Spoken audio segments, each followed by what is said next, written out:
కంట్లో నుంచి కారుతున్న పురుగులు, కంట్లో నుంచి కన్నీళ్ళు రావడం చూస్తాం, లేకపోతే రక్తం రావడం చూస్తాం, కొన్నిసార్లు వార్తల్లో చూపించినట్టు చిన్న చిన్న రాళ్ళు రావడం కూడా చూస్తాం. కానీ కంట్లో నుంచి పురుగులు రావడం ఏంటండి?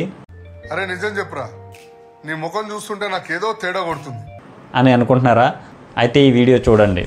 ఈమె కంట్లో నుంచి కన్ను దురదసి చేయి పెట్టి ఇలా నలపగా కంట్లో నుంచి ఒక పురుగు వచ్చింది. గాలికి ఎగిరొచ్చి కంట్లో పడిందని అనుకుని లైట్ తీసుకుంటే అదే తరహాలో ఇంకో 3-4 పురుగులు వచ్చినాయి.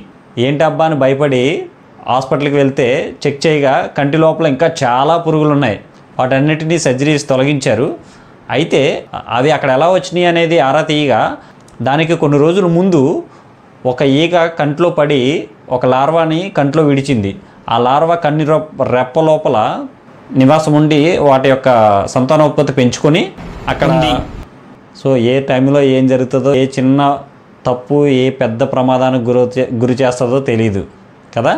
సో ప్రతి చిన్న విషయం కూడా జాగ్రత్తలు తీసుకోవాలి. బైక్ మీద వెళ్ళే వాళ్ళు, ముఖ్యంగా అబ్బాయిలు, ఖచ్చితంగా హెల్మెట్ ధరించండి లేదా స్పెట్స్ అయినా పెట్టండి. Thank you.